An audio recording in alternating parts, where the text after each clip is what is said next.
any unbeliever, go and Google Ali Bongo. Yeah, Kenyans. I want Kenyans to open their eyes and see how this country is really run. Google Ali Bongo and go into churchofsatanism.com. Under the website Church of Satanism. If you have the guts. I'm going to do it. Yeah, you are? Good. I hope everybody does it. churchofsatanism.com. Go under history, media, Esther Adongo Arunga, once a celebrated Kenyan media figure, confident to many, beloved face on television and radio. A barrister and a communicator, she served as a presenter on both Capital FM and Kenya Television Network KTN, winning the 2008 Chatter Award for Best Teen TV Anchor or Presenter.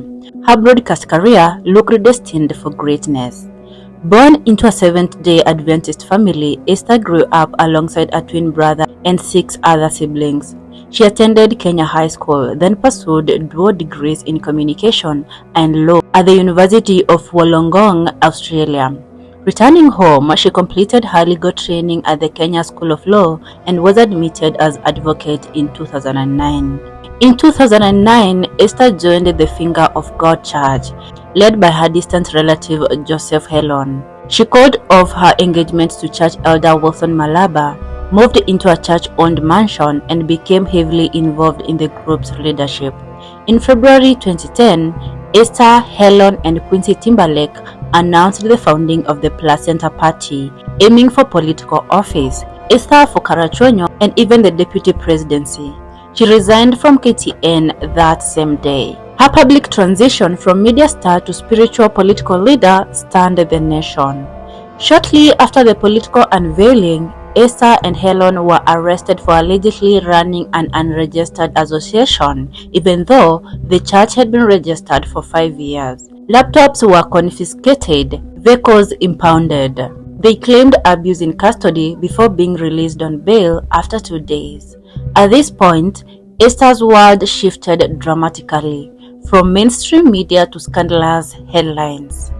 On March 3, 2010, while still in Kenya, Esther married Quincy Timberlake, then imprisoned over the same church-related allegations.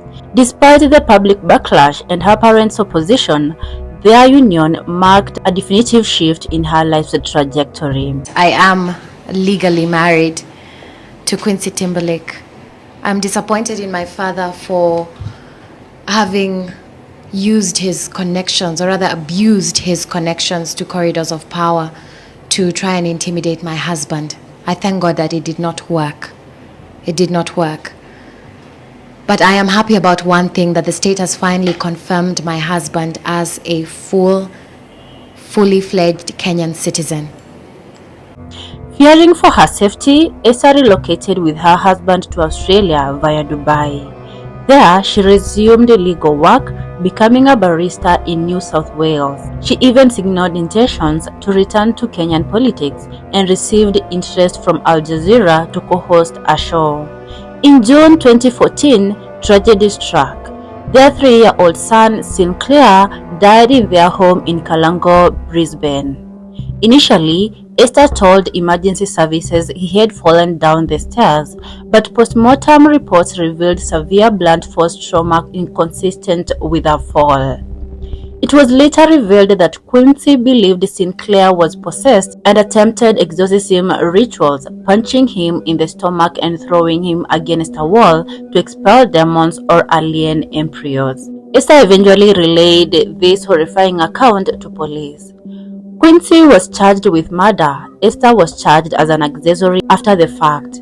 She was released on bail under strict conditions, surrendering her passport, no contact with her husband, and limited movement. She changed her name to Krylet Providence Timberlake. In July 2019, Esther pleaded guilty to misleading the police to protect her husband. She was sentenced to 10 months on parole, gaining immediate release.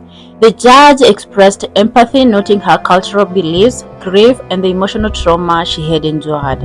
Following these events, public appearances became rare. A few online updates hinted at her return to Kenya and desire for a fresh start after parole ended. Reactions were mixed. Some expressed sympathy while others remained critical. Esther Arunga's journey from celebrated anchor to religious political figure and through devastating scandal remains one of Kenya's most dramatic public sagas.